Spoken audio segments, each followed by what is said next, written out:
Halo warga desa Sukawedi, selamat datang di Kamis Misteri bersama Kaskus. Kali ini saya akan menceritakan beberapa pengalaman horor yang dialami oleh teman-teman saya ketika mendaki Gunung Dempo di Sumatera Selatan.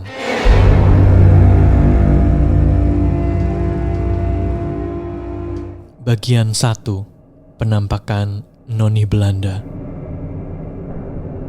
Gunung Dempo 3159 mdpl memang tidak setenar gunung-gunung lain di Sumatera. Selain karena tingginya tidak semenjulang gunung-gunung di Jawa, jarak tempuh ke perkampungannya itu jauh ya. Gunung Dempo berada di kota Pagar Alam, Sumatera Selatan. Jarak antara kota Palembang ke kota Pagar Alam itu sekitar 8 jam. Kalau naik bus antar kota dalam provinsi. Dari pemberhentian terakhir di pabrik teh Pagar Alam, kamu harus berjalan lagi ke Kampung 4 yang biasanya kita sering numpang truk karyawan pemetik teh. Bisa 1 jam ke sana ya, tapi kalau mau jalan ya bisa 2-3 jam bahkan. Tergantung niat masing-masing aja. Dari Kampung 4 kamu juga harus jalan lagi sampai Pintu Rimba. Barulah di sana kamu akan memulai pendakian.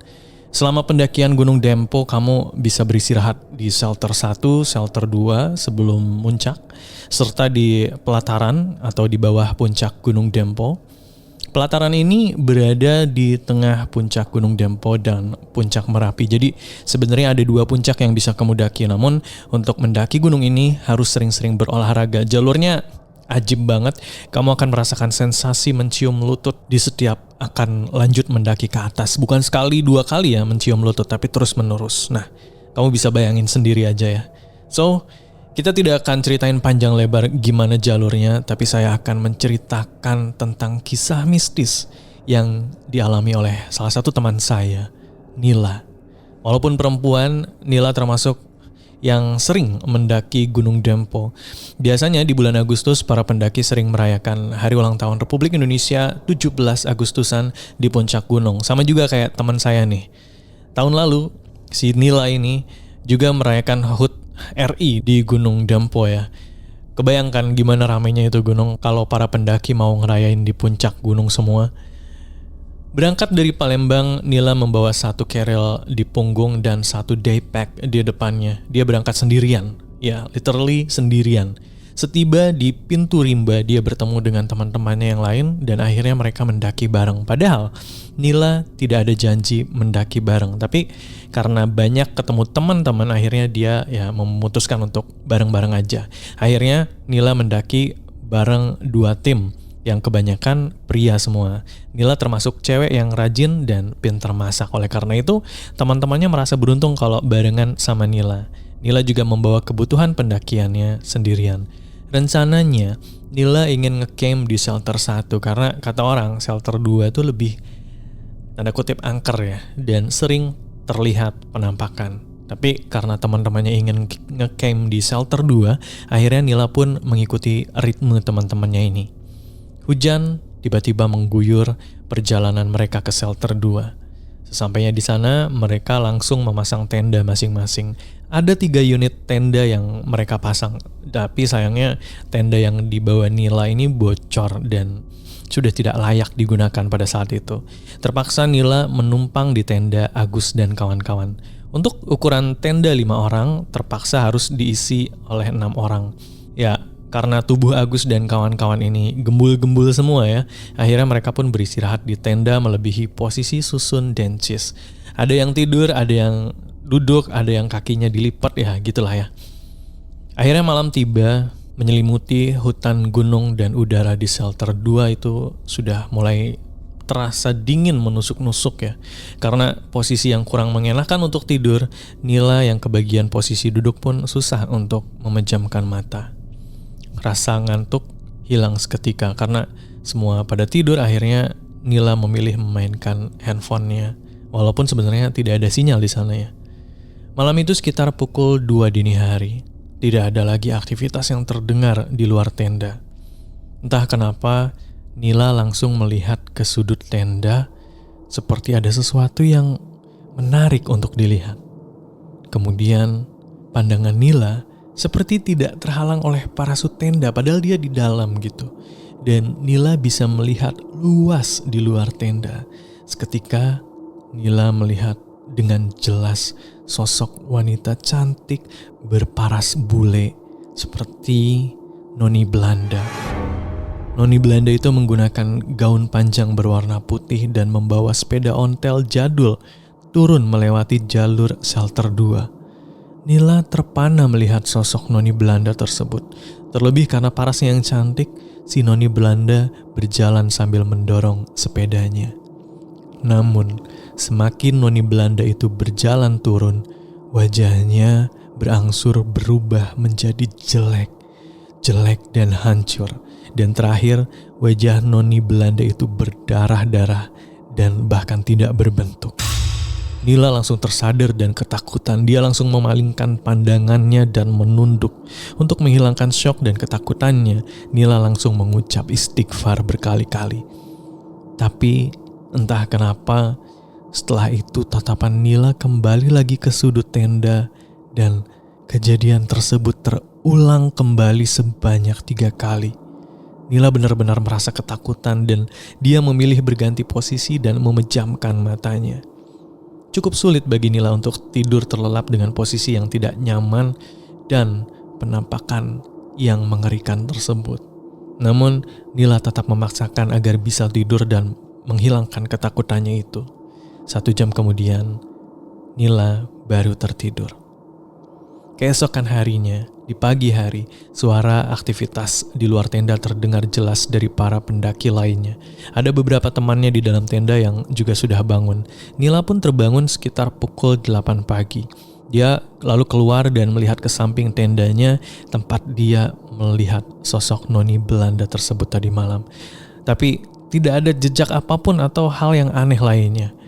Nila tetap melanjutkan pendakiannya sampai ke puncak Dempo dan puncak Merapi.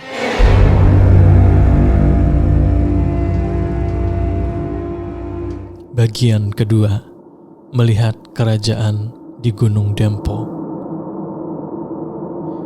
Sumatera Selatan memang terkenal sebagai tempat kekuasaan Kerajaan Sriwijaya. Dari sejarah yang saya baca dan saya telusuri dari sejarawan Sumsel, kawasan Kerajaan Sriwijaya itu luas banget ya, bahkan bisa hingga seluruh pulau Sumatera. Raja Sriwijaya juga suka ekspansi ke pulau lain untuk memperluas kawasan kekuasaannya. Namun akhirnya kalah dari kekuatan Kerajaan Majapahit. Walaupun hingga kini belum diketahui pusat Kerajaan Sriwijaya, tapi banyak yang meyakini bahwa Kerajaan Sriwijaya itu pusatnya berada di Gunung Dempo. Di sini, saya akan menceritakan tentang penampakan bangunan kerajaan yang mungkin saja itu benar adalah Kerajaan Sriwijaya. Ini cerita lainnya dari teman saya. Namanya Andra. Andra dan bersama teman-temannya ini menemani Budi, yaitu tamu dari Pulau Sulawesi, untuk mendaki Gunung Dempo. Perjalanan dari Palembang ke Pagar Alam pun mereka nikmati dengan sukacita. Sesampainya di Kampung 4, di bawah kaki Gunung Dempo, mereka mulai perjalanan ke Pintu Rimba. Setelah sampai ke Pintu Rimba, disinilah awal mula pendakian. Budi melihat 2 sosok orang yang berdiri di antara Pintu Rimba. Mereka berpakaian seperti prajurit kerajaan dengan kostum lengkap dan tombak serta perisai di tangannya. 2 prajurit tersebut seakan menjaga wilayah pertama dari kerajaan. Penampakan itu hanya Budi yang bisa melihat, sedangkan teman-teman lainnya tidak bisa melihat. Karena baru pertama kali mendaki Gunung Dempo, Budi beranggapan kalau mungkin itu memang warga sekitar yang bertugas di bawah kaki gunung dan tidak menceritakan ke teman-temannya. Mereka pun akhirnya melanjutkan perjalanan ke puncak Gunung Dempo. Selama perjalanan ke puncak, tidak ada hal yang aneh-aneh yang dialami Budi. Dari puncak Gunung Dempo, mereka lalu melanjutkan turun ke pelataran. Namun, alangkah terkejutnya Budi, di tengah perjalanan turun ke pelataran, dia melihat bangunan kerajaan yang sangat megah. Lagi-lagi Budi masih belum sadar bahwa dia sendiri yang melihat penampakan tersebut. Dia masih mengira mungkin bangunan kuno tersebut adalah peninggalan bangunan bersejarah di kawasan Gunung Dempo. Setelah sampai ke pelataran, dia berjalan dan memasuki kawasan kerajaan tersebut. Budi melihat banyak sekali orang di dalam kerajaan tersebut. Orang-orang yang ada di dalam kerajaan tersebut menggunakan pakaian tempo dulu ya, tempo kerajaan dulu. Mereka semua berlalu lalang di dekat Budi dan teman-temannya dengan santai, seperti melakukan aktivitas seperti biasanya tanpa merasa terusik dengan kehadiran Budi dan kawan-kawan. Bahkan di sana juga seperti ada pasar warga dan Budi masih belum sadar kalau yang dilihatnya itu bukanlah hal yang sebenarnya terjadi.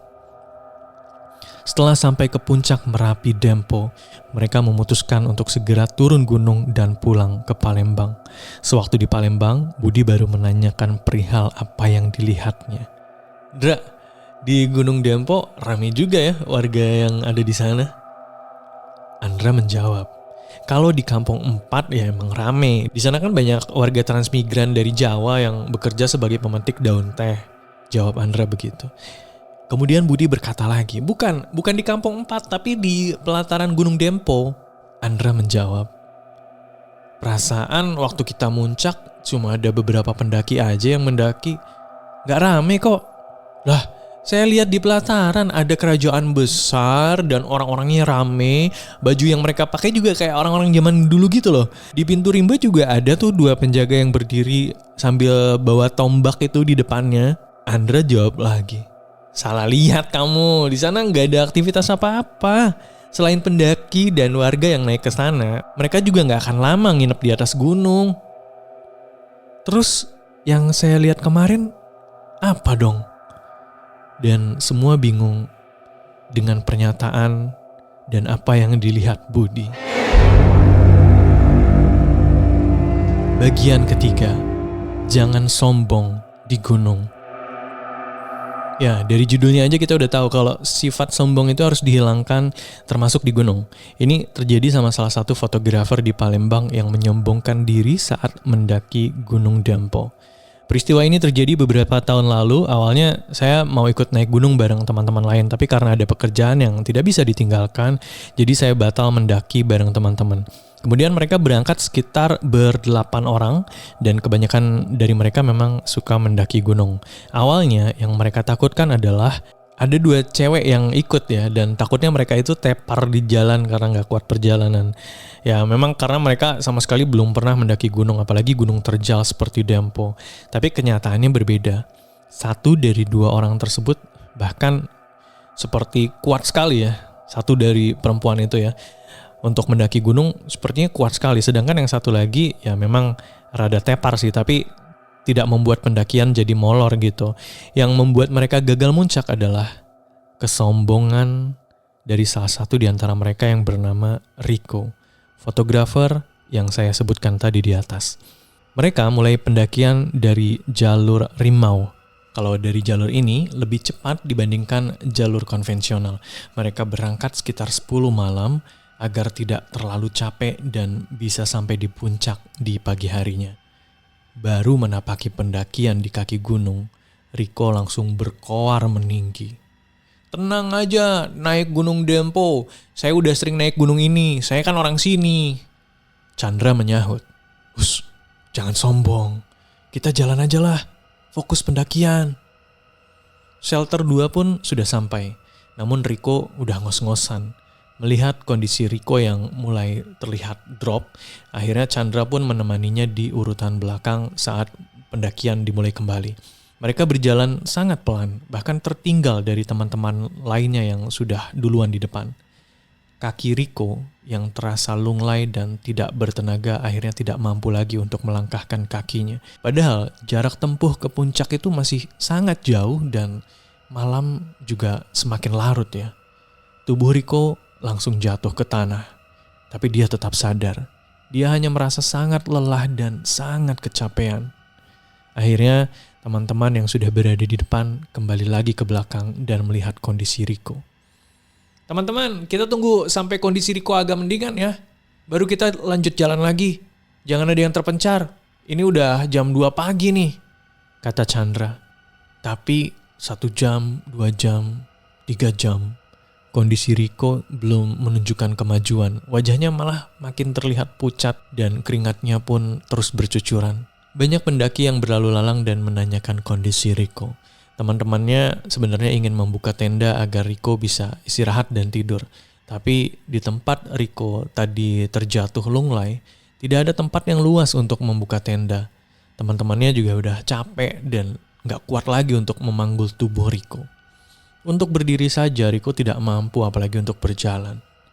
Sementara malam terus menyelimuti Gunung Dempo dan Riko kian menunjukkan gelagat yang aneh. Dia selalu berucap kata-kata yang aneh. Teman-temannya pun cemas. Kenapa Riko bicara sendiri seakan ada yang mengganggunya. Jangan deketin aku, pergi kamu. Riko tiba-tiba berteriak seperti itu. Kemudian kami berusaha untuk menenangkannya. Ada apa Riko? Apa maksud kamu jangan dekat-dekat gitu? Riko menjawab, aku melihat hal yang aneh Kak Chandra. Hal aneh apa? Kemudian Riko berteriak, Leak! Chandra langsung terdiam seketika, namun dia tidak ingin memperlihatkan ketakutannya di depan Riko dan teman-temannya. Kamu jangan asal ngomong, ini hutan. Ayo sadar. Kemudian Riko menjawab lagi, ada Kak Chandra, ada, itu Leak ada di samping kakak. Chandra pun langsung kaget dan berusaha menjauh dari Riko. Dia shock karena ternyata yang dilihat Riko itu berada di dekatnya. Hingga waktu terus berlalu dan menunjukkan pukul 5 pagi. Gelap malam udah sedikit sirna oleh sinar matahari. Seketika kondisi Riko langsung pulih dan tiba-tiba saja bisa berdiri sendiri. Karena tidak ingin terjadi hal-hal yang aneh terjadi lagi, akhirnya mereka memutuskan untuk turun. Di saat turun, mereka bertemu dengan Pak Iman, salah satu warga di sana. Sebelum mendaki gunung, mereka juga bertemu dengan Pak Iman. Orangnya ramah dan menyenangkan. Kemudian mereka bercerita tentang kejadian aneh yang dialami oleh Riko. Pak Iman menanggapinya hanya dengan tersenyum saja. Bukan menanyakan kondisi Riko, Pak Iman lebih tertarik menanyakan gimana perjalanan Widi, pacar Chandra yang dari awal pendakian hingga turun masih terlihat gagah dan kuat. Widi gimana selama perjalanan, capek nggak? Alhamdulillah masih segar dan kuat Pak. Wah, Chandra juga ikut menimpali. Widi mah hebat, kita udah kecapean, dianya masih terus aja jalan, barisan depan lagi. Padahal dia baru kali ini loh Pak mendaki Gunung Dempo. Kemudian Pak Iman jawab begini. Iya, saya tahu dari awal pendakian sebenarnya Widi ditemenin sama si Nyai. Makanya dia kuat tuh. Widi berbalik tanya. Nyai? Nyai gimana maksudnya Pak? Ya udahlah, yang penting kalian bisa turun dengan selamat. Ya walaupun gak sampai puncak ya, kata Pak Iman begitu. Pertanyaan pun makin banyak bersarang di kepala mereka ya tentang cerita Nyai tersebut. Mereka akhirnya pulang ke Palembang. Riko dan teman-temannya terus-terusan mengeluhkan rasa capek yang dirasakan. Tapi berbeda dengan Widi. Dia sama sekali tidak merasakan capek sedikit pun. Dan sesampainya di Palembang, Widi langsung tepar dan lemas. Dan dia baru merasakan seluruh badannya kesakitan dan pegal. Masih ada beberapa cerita misteri tentang Gunung Dempo ini yang pastinya akan kami lanjutkan di hari Kamis berikutnya di Kamis Misteri bersama Kaskus. Wassalamualaikum warahmatullahi wabarakatuh.